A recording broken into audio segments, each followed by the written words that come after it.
Keith. I'll hand over to you, and we'll cover your topic, which I haven't actually told everybody, which is preparing the bull for the breeding season. Very topical message. Good afternoon, Keith. Okay, hello. Thanks very much for that introduction and asking me to speak. So, yeah, we're going to talk for a few minutes about preparing the bull for the breeding season. And obviously, bull's a vital part of your herd, isn't he? The saying goes that he's half the herd, and if you have a problem with one of your cows, you might end up with one empty cow because of it. But if you have a problem with your bull, you might end up with all your cows empty. So a vital part of the herd through the breeding season. And preparing for that breeding season makes a lot of common sense, really, when you think about what the bull is required to do during that breeding season. He's required to remain active. He's required to be able to identify bulling cows in estrus. He's required then to be able to get to those cows and deliver fertile semen into the cow's vagina so that it can swim up the uterus and meet the egg and fertilise it and hopefully end up in a viable pregnancy. So we can take each of those bits in turn, can't we? We need a fully fit bull who's able to sniff out cow pheromones and able to walk around fields or sheds hunting out the bulling cows. So he needs to have good body condition. He needs to be fit. He needs to be healthy. He needs to be able to sniff out the pheromones and walk to where the cow is. So it needs to be sound. He needs to have good legs and feet and conformation. So when we think all about those things, we can think about the levels of nutrition, the body condition score, and bear in mind the length of time it takes to control or to alter a body condition score. So we may need to start feeding the bull on a rising plane of nutrition some time before the breeding season. We may also need to pay attention particularly to foot problems. So if we have bulls with foot problems, we may need to trim those feet sufficiently in advance of the breeding season to allow any lesions we find to respond to the treatment and to heal up before we expect the bull to work. And feet, of course, are particularly important. Level of nutrition is also vital for the production of sperms, and we need to think how far in advance of the breeding season sperm production needs to start. So it takes around about 6 weeks to produce a fully fertile sperm. So we need to be thinking 6 weeks in advance of the breeding season to start the bull on that rising plane of nutrition to give him the energy he requires to produce sufficient sperm to inseminate the cows that he needs to inseminate. So that's a lot about nutrition and building up to that.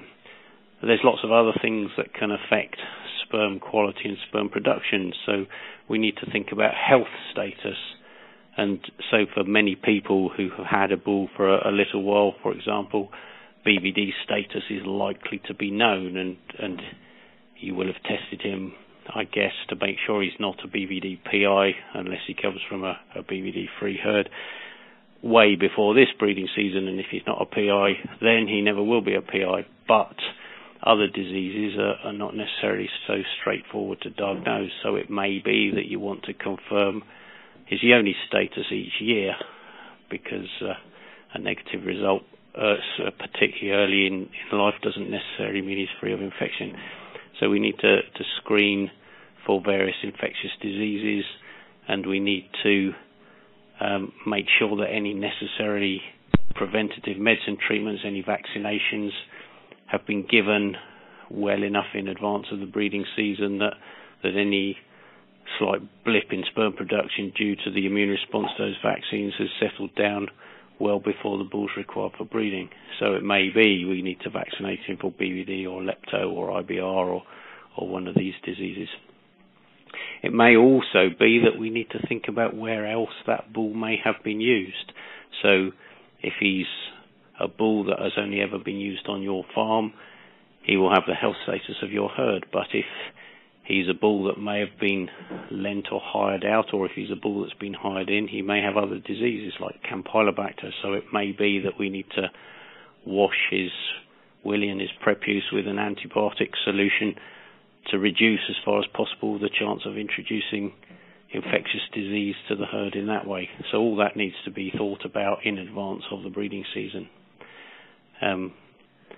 We then need to make sure when the bull is in with the cows, he is able to deliver the semen that he produces to the cows properly. So we need to make sure that his reproductive apparatus is normal and working properly. So particularly need to look at the prepuce orifice to make sure there's no scabs or erosions or any discharge from there. If there are, we may need to treat him or may need to source a new bull. We need to make sure there are no lumps and bumps along the penis and make sure that the penis is freely movable within the prepuce and the bull can get it out when he needs to. So if he can't get his willy out, he's not going to be able to deposit semen into the right place in the cow. We then need to probably look at his testes and in his scrotum. So has he got two normal sized testes? And very slight differences don't matter, but big differences do matter, and it's amazing what is sometimes missed there. So has he got two normal sized testes of sufficient size, and size correlates with the number of cows that he'll be able to serve? Has he got two normal size testes of normal consistency, so they want to be firm but not hard, freely movable within the scrotum? If they're too hard, it may mean there's an infection there. If it's too soft, it may mean they're not producing sperm properly. If they're not freely movable, it may mean that there's been previous infection in the testis and scar tissues formed, and that may block or stop sperm production, or it may block the passage of sperm from the testis up through the penis and into the cow. So none of those are good news.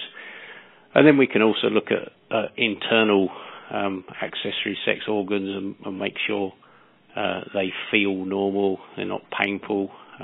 One of the easiest ways of finding out whether there's an infection in the seminal vesicles is to squeeze them and see whether you get kicked or not, because if they're inflamed, they'll be painful. So probably need a vet involved there. And all these things, apart from perhaps that last bit, but certainly looking at the penis and the testes, can all be done on farm. They don't need a vet to do that. So have a critical look at those. And then we can come to semen sampling if we need to. Now, we've always been able to do semen sampling. We've had artificial vaginas available. It was perhaps a vaguely dodgy job that needed a bit of planning. We needed cows bulling at the right time, and we might needed to have run fairly quickly, having got our sample. But we were always able to do that. The advent of new technology, electroejaculators, has meant that semen testing bulls is now a lot more repeatable and easy. So we as vets are doing that a lot more. But that adds certain amounts of confusion. Of course, if you get a really good sample of dense sperm all swimming in the right direction with no abnormalities, that's great. But interpreting samples isn't always straightforward, especially in very young bulls. You can get confusing samples. And even if you get the best semen sample in the world, you still have to remember that the bull still has to be able to get to the cow, deliver the semen into a vagina. So all the other bits are important, and even when you've gone through all of that, it's important to carry on monitoring the bull's performance while he's working with the cows. So watch him. Is his libido good? Is he actively searching out the bulling cows, or has something gone wrong? Is he lying in a corner of the field while a cow's bulling at the other end of the field? Might prompt you to investigate why. So is he searching out the bulling cows? If he is he mounting them properly, or perhaps has he hurt his back or something which may stop him serving them when he's getting up onto a cow? Is he achieving intromission properly? So is he getting his willy into the right place to allow him to deliver the dose of semen? And it's important then, even when you've seen cows served properly, to make a note of that and try and watch for cows repeating 3 weeks later. So if you've got an infertile bull, the earlier you find out, the better. And of course, we would hope you wouldn't have one at all, and all our precautions would have avoided that. But if something does go wrong, because something can go wrong after we've done all this, we identify that problem as early as possible. And if you identify it by a high rate of returns, we can do something about it there and then. If you don't identify it until you do your PDing, or even worse, until the next calving period, then it's a bit late to do anything about it. So lots and lots of different things to think about, but just be critical about what you're expecting the bull to do and what he needs to be able to do that, and then try and address that in sufficient time to make sure he's on that rising plane of nutrition, to make sure he's got good sperm production going on, that he's fit and healthy, that all his infectious diseases are covered, that he's mobile, and that he can get round the cows and deliver the semen to where it's required in the cow when it's required. So perhaps I haven't taken up my full time, but that's okay. About it. No, that's okay, Keith. We've got a list of questions, so that's probably not a bad time to finish, and then we can go on to some specific questions that people have sent in. On the issue of nutrition there, you just touched on it at the end. What would when you talk about nutrition, we're presumably talking sort of 7 to 8 weeks leading up to bulling to make sure that he's well fed and fit and everything else. Mm-hmm. But what would a nutrition regime? Could you give us any clues as to what to feed and what the regime would look like? It depends on what sort of pasture. In a bull, probably if he's got good grazing, will manage on just the grazing. Although you might like to give him just a little bit of hard feed, bit of concentrates or rolled barley, just to keep his energy levels up, particularly in the bulling, during the bulling period. Exact figures of what you should feed are available in the textbooks, and it's better for me not to try and remember them because I'll just make a mistake. But the important thing to me is what body conditions he is in. So whether he's in a 2.5 or a 3 or a 3.5 really doesn't matter to me, so long as he's not absolutely obese. If he's obese, he will lack stamina. He won't be able to walk to the cows very well. He will also have too much fat laid down in the scrotum around the testes, which will insulate the testes, make them hotter than they should be, so that will affect sperm production, and semen quality will be poorer. So not obese, not skeletal, because then he won't have the energy, his libido will be lacking, and he won't have the sperm production either. So not obese, not skeletal, somewhere in the middle, and on a rising plane of nutrition, so he's got good levels of energy going in. And not wishing to put you on the spot regards to nutritional things, but certainly on the ram side, we recommend a high-protein diet because it's inferred that the higher levels of protein aids sperm production. Would that be the same with bulls? I'm on the sput. Yes, I would guess so. But cattle flush just like sheep. So, yes, I mean, put them up a little bit. That they're also the bulls, when they get really busy in the bulling season, will work hard at the expense of eating. So it makes sense to increase the quality of the diet so that they can get a better level of nutrition for less time eating, doesn't it? Yeah. So the key thing, though, is it takes time to have body conditions. It takes time to get things in. So it starts early, isn't it, really? Sort of...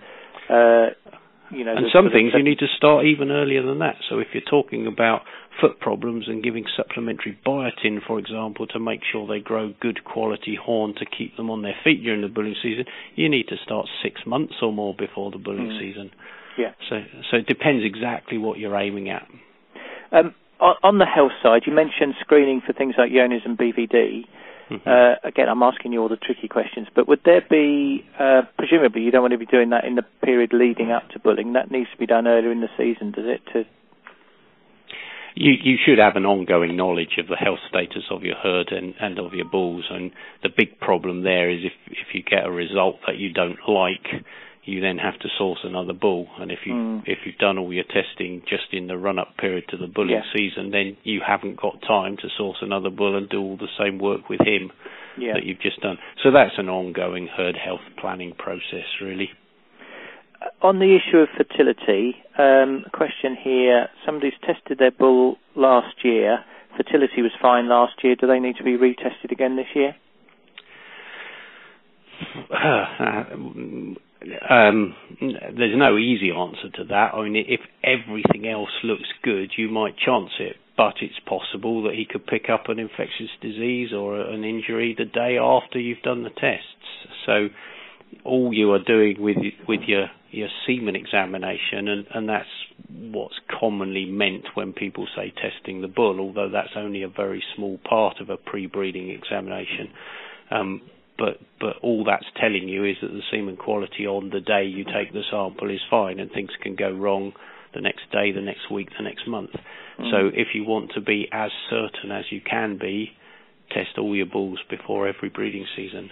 If you've got a bull that has always got every cow it's put with in calf, body condition's good, you know its health status, all the reproductive apparatus is apparently normal, scrotal circumference is a decent size, there's no lumps and bumps, you might be willing to take a risk on it.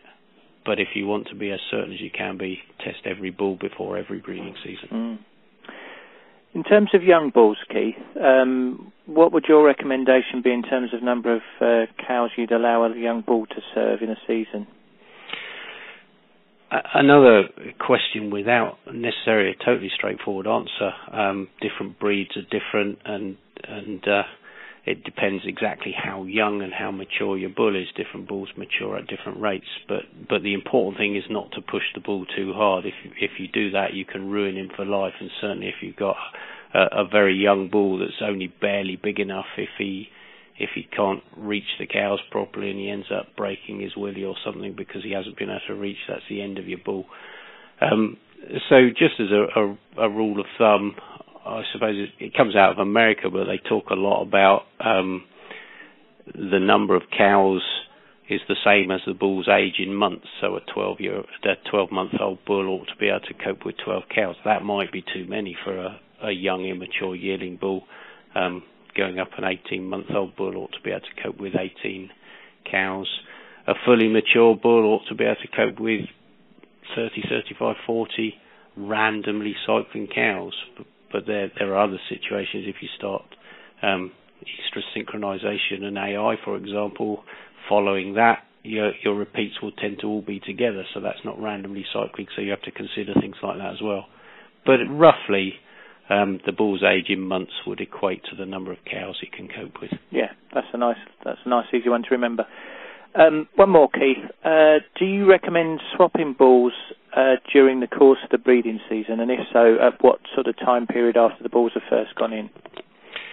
Swapping bulls around. A lot of people do it, and if something has gone wrong with a bull that hasn't been noticed, it provides you with at least some sort of safeguard, assuming that not every bull has the same problem. So a lot of people do it. If your bull is fully fit and fully fertile, it shouldn't be necessary, but it provides a safeguard.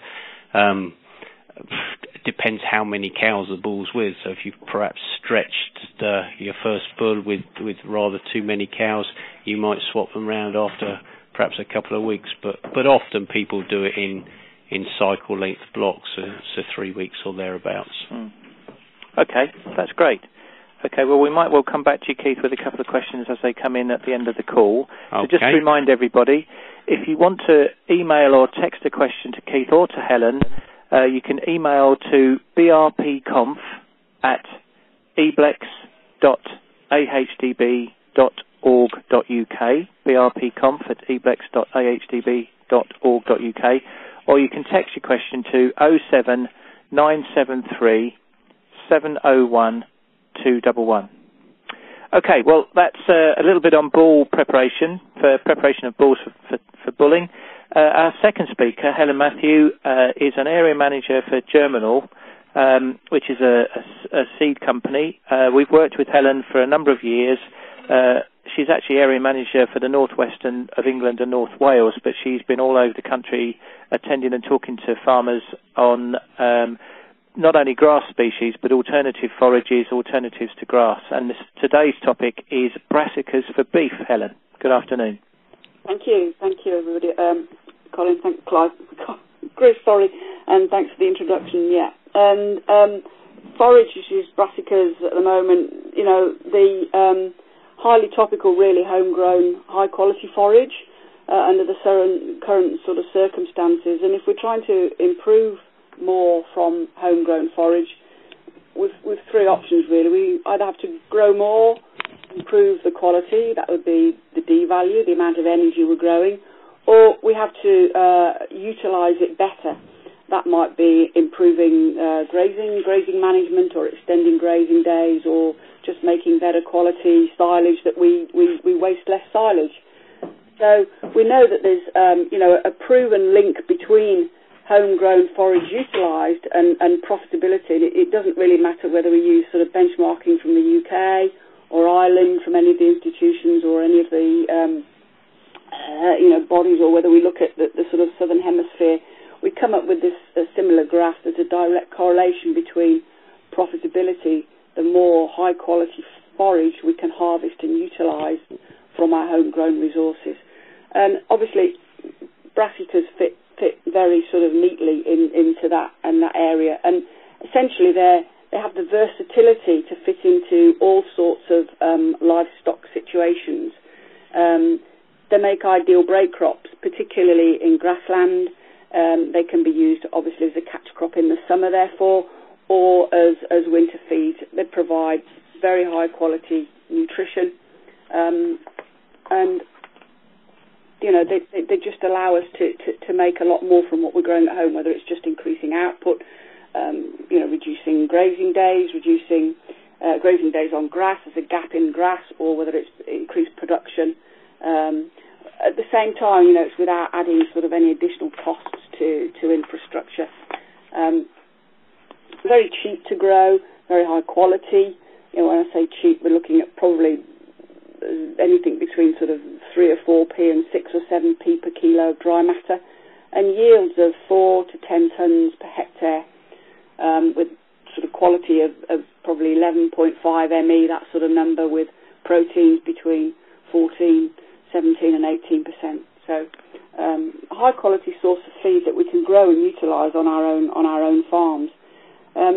In terms of integrating them into your own system, the three initial questions to ask yourself, and the first one is, when do I actually want to feed it? When have I got a gap in feeding animals? When am I going to be most likely short of keep or feed, and when would it be the most expensive time to supplement that? It might be October to February, or it could just be July to October, depending on what you're trying to achieve. So when we think about when we want to feed it, we can then work back to, well, what land or where is the land I have that I could actually grow it, and what would it be? Is it in a cereal break crop? Will it be a pasture renewal? So we have an over idea of the whole cropping plan on the farm, and then how much do we need to grow? How many animals are we trying to feed, and how big is the field that we want to improve to put the brassicas in and then outwinter or catch crop on, or whatever we're doing. And once we know when we want to feed it and when the land is available, we can decide what crop we're going to grow. So essentially we're trying to make the crop fit the feed gap, and then work back to the time that we can actually get into that field to sow it. And the longer the period from sowing to grazing, the more sort of long-term type crop we can use. So main crops would be things like kales and swede, and they take 6, 7, maybe even a little bit longer sometimes. They take that much longer to reach full maturity and reach the full potential of their yield before you start grazing them. So they would want to be sown, if it's for October, November grazing onwards, they would need to be sown by May, or certainly by early June. Catch crops, a range of things like hybrids, rape kale crosses, rapes and stubble turnips. They're obviously much, much faster growing, only take 2 to 3 months to mature, maybe 3.5, 4 months, depending on exactly where and when we sow them. But they're ready to graze a lot earlier, so we have a much wider window for sowing those sorts of crops. So, main crops then, just to summarise that, the main crops are kales, hybrids potentially because they have the winter hardiness, and swedes. fodder beet, it's not a brassica, but we do see certainly dairy sector there. They do quite a bit of grazing on fodder beet, and that's also classed as a main crop. You catch crops then, hybrids, forage rape, stubble turnips, and grazing turnips. And we're also, at the same time, selecting main crops or catch crops, the faster growing species. We're looking for varieties that are really suitable for animal utilisation. So it's superior leaf to stem ratio to ensure that they can eat it all. We've not got something that's going to be too big with too strong and woody a stem, something with good early growth and possibly the potential to grow after they've been grazed. They will keep growing despite being grazed by animals. And also sort of resistant to lodging. We don't want to grow a huge crop that then falls over and we can't utilise it. Obviously, if it's for outwintering, we need species that have got good winter hardiness with long utilisation periods when they're maintaining that feed quality. So we've decided where we're going. The next thing, obviously, is field selection and field preparation. Well, the field should probably be a field where production is falling, a field that needs improving in some way. Ideally, for growing a brassica, we want somewhere where there's no threat to watercourse. We don't want to get into a situation where there could be any runoff that might get into the water or even out of the gate and down the road for that matter. So not necessarily steeply sloping sites, perhaps not particularly appropriate for this kind of crop. We do grow them at all sorts of altitudes, from lowlands to the uplands. We've been particularly successful with them in the uplands as well. If it's for outwintering, the free draining soils are pretty important. We don't want wet, heavy soils, and we need a field where animals can get into shelter. Shelter could be behind a wall or, in the lee of the wind somewhere, behind a wood somewhere, but also where it will dry out rapidly as well. And in terms of the field, if there's been a brassica in the last 5 years, we can't go there. So they do need this break of 5 years. And if it's a really wet, heavy soil type, possibly longer than 5 years. So they obviously don't fit into an oilseed rape rotation. In terms of preparing the field, timeliness is most important. A little bit like what Keith was saying about being very timely in your examination and your preparation of your bull. It's exactly the same in your field preparation. And hopefully everybody's soil testing, and you'll have soil tested during this winter, or if you haven't done it yet, it needs to be done quickly. If you have a low pH, it would be timely to get your lime spread even now, as soon as possible. Putting lime on now is going to improve your pH and the utilisation of your nutrients and your first flush of grass already. So just get some lime on in good time and know what your P's and K's are. You might think also at the same time how you're actually going to introduce animals to the field, where there might be a run back. Run back would be a grassy area. It could be the headland, or it could be a field adjacent, or it could just be part of the same field. And that would be an area where the animals can run back onto. They might go to lie. They may even go and eat some of the grass that's there, or it may be even their way to getting to water. But allowing a run back with suitable lying space, and thinking about how, when we set the field up, how they're going to get to water, and how we're going to organise the fencing. Establishment, there are sort of various methods of drilling. Some people will plough and produce a fine, firm seedbed that way. There are a lot of modern drills and lots of modern drills. I've seen it done with some very old drills as well, where we can do direct drilling and slot seeding. Typically, we would spray the old field off with glyphosate or Roundup, and make sure we get a good sort of kill on the old pasture if it's grassland. And then within the appropriate time, I think it's 5 days or 7 days, we would go and eat off all the old grass, make sure we've removed as much as we can of the old cover, and try and prepare a nice fine, firm, clean seed bed. So that can be slot seeding, or it could be All participant lines have been unmuted. Press #6 to mute your line. Hello? All participant lines have been muted. Press #6 to unmute your line.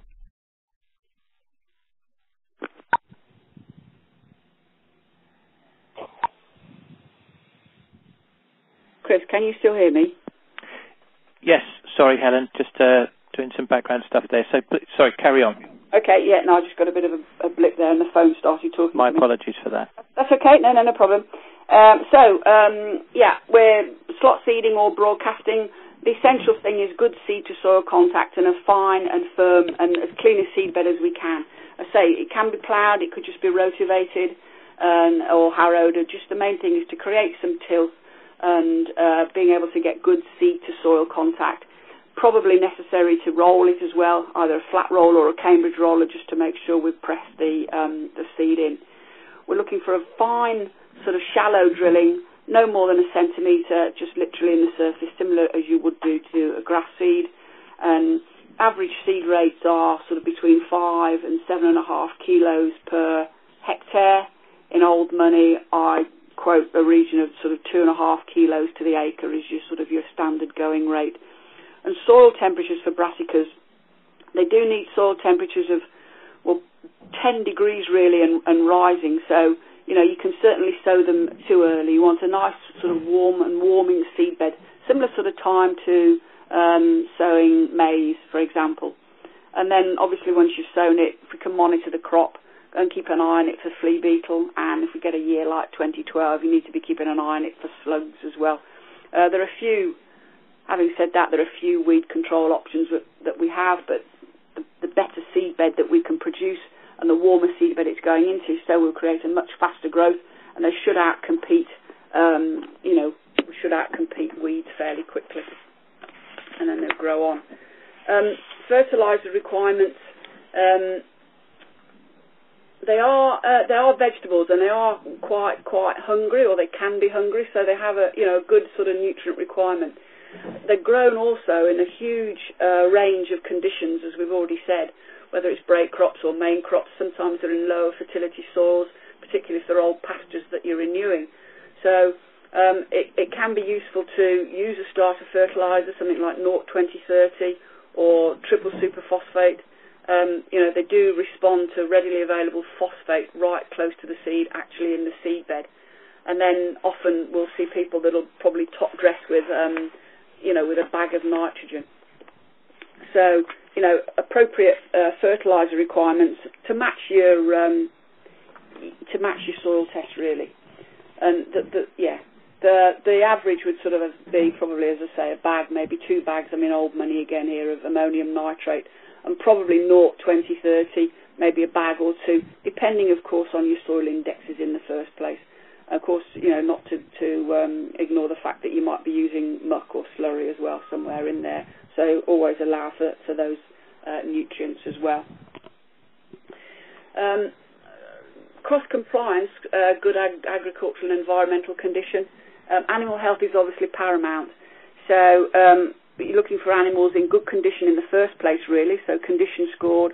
And ideally they would be wormed and dealt with as they need to be beforehand. Many people will also mineral bolus cattle. We're trying to feed minerals when we're in the field. You're not sure who's going to eat how much of what, so ideally people will use a bolus beforehand. Protection of soil also. We're trying to make sure the way we feed the crop, the way we work through the crop, that we're avoiding any opportunity to over-paddle any or make any sort of small area particularly messy, so it's a gradual progression across the field. I don't want any runoff. Those steep fields, again, wouldn't be ideal. If you have got a slightly sloping field, it's always easier to graze the field downhill. Apart from the fact that it's easier to move downhill, if there is any sort of loose sediment, it's going to continue working into the crop. It's easier to move the wire downhill, and if you've got feeders or ring feeders that you're pushing, it's obviously easier to move them downhill as well. Ensure we use the right sort of the stock type, if you like, match the sort of soil type. So the lighter the soil, the heavier or the bigger the animals you might consider grazing or outwintering on it. And obviously the heavier the soil, the lighter or the smaller the animals you would use, and obviously they'd reach a point where fields just wouldn't be appropriate for this kind of crop. When we're feeding, and this is part of sort of stopping the soil getting over-trampled in any particular area, we try and move the stock daily. So ideally they would be feeding behind a wire, And if we can move that wire every day, cattle are standing on fresh ground every day. Setting the field up beforehand, therefore, is pretty essential. We're trying to make sure we've got the fibre and access to water all considered beforehand, so we don't have to go into the field with a tractor, which is obviously going to cause ruts and encourage the potential for runoff. To a certain extent, it's really common sense, but it's thinking about what can possibly go wrong. When it actually comes to feeding the crop, simple rules for all ruminants really, and we would introduce the animals slowly over a period of probably a week to even 2 weeks to give them time, to give the rumen time to adapt to quite a fermentable crop in the end. Strip breaks we've just mentioned, and if we have a long, narrow breaks are better. It allows more animals to actually get onto the feed face and utilise the feed face, and obviously they've all then got plenty of room to graze. And it will ensure also, by moving the wire every day and providing a long, narrow feed face, that we're getting maximum utilisation. So we want the animals to eat all the crop. We don't want them just to bite the top off and leave, 2 or 3 foot stems in the field. As far as we can, we want them to graze down to the ground. So introducing them slowly, apart from allowing the rumen to adapt over the period of time, it also encourages and teaches the animal to eat the whole plant down actually to the last probably 6 inches of stem. In some situations it can be useful to back fence to stop animals treading back onto an area if it's getting over poached. That's an option. We've seen some people do that. Very often you'll find the animals will actually stay on the feed fence and just keep moving down it. They won't always, once they're adapted, they won't always move back onto a run back. It is essential to feed fibre and minerals we've just mentioned, but fibre should be, as a rule of thumb, approximately 20% of the dry matter per day. So if you have a dry cow that weighs probably 500 kilos and you're looking to get 10 up to 12 kilos maybe of dry matter into that cow, you're looking to feed about 3 or 4 kilos of fibre to that animal, and the rest could be provided by brassica. Ensure a good, adequate and clean supply of water. We would always say that. You find brassicas are fairly low dry matter, looking between probably 12 and 17% maybe. Once they're adapted, they don't tend to drink an awful lot, but it should always be provided as a source of clean water, of course. Feeding costs. Now, I've seen all sorts of range of feeding costs really, but basically these crops are going to produce probably 7, 8 or even more tonnes of dry matter per hectare, and growing costs vary, but between probably 150 and 250 pounds per hectare to grow. So if we're producing, say, 7 tonnes of dry matter and it's a couple of £100 a hectare to grow it, the actual kgs of dry matter, looking at 3 or 4p per kg of dry matter to grow, which obviously even when you put straw out there beforehand, it's still producing very, very, very cheap feed. I don't know how I'm doing for time now either. Oh, that's good. You've just answered my first question, so that's lucky. We've had a question about how much does it cost to grow, and I realise you're talking about a range of crops, so that's just useful to get a guide, Helen. Thank you for that. Just on the, can I just go back a bit to that last point you made about straw and sort of providing forage, just to clarify that. So it's, and I guess this would be in addition to runoff, assuming that over winter there wouldn't be much grass to graze on the runoff. Can you just talk us through the amount of straw? You talked about 20% of dry matter per day, but could you just clarify that? Yeah. Actually getting fibre available for cattle, it's mainly winter feeding, obviously. People will put bales out beforehand, so we sow the crop, and you know your field size, roughly how many cows you're going to put in the field, and roughly how many days that grazing is going to take place. So you might finish up with a requirement of, 300 kilos of fibre required per day, which would be this sort of approximately 20% of the dry matter that those cows are going to eat. That would probably be a bale a day. So you'd know that your field is going to need a bale approximately put in the field per day. So if it's 90 days, you would put 90 bales in the field. Now, straw's ideal for dry cows. Some animals, if you're trying to put a little bit more condition on animals, it might be dairy heifers, you'd probably use sort of second cut silage. That could be haylage or, second cut in bales, something like that. Just essential to make sure that we get that fibre in the field and we're not trying to take it to them every day. You could have a ring feeder, you rip the plastic off and you put the ring feeder over it as you move down the field and you keep moving the ring feeder down the field. The point of putting the fibre in there is they do need to ruminate. And the fibre just gives them that sort of bit more structure and scratch factor and so on in the rumen. So that's the reasoning for fibre. Having said all that, I've seen people do it without any fibre at all, but it would be good practice, best practice, let's say, to make sure that we're offering the fibre. Okay. Now, just to remind you, you've got a couple of minutes if you've got a question, a burning question for Helen or for Keith, this is really your last chance to email it to brpconf@eblex.ahdb.org.uk or text me on 07973 701 211. Keith, can I just come back to you? Are you still with us? Yes, I am. Always comes down to money at the end of the day. We've had a question about the cost of semen testing. So I guess we're looking for an average cost really of doing a bull MOT, I guess is really what the question was.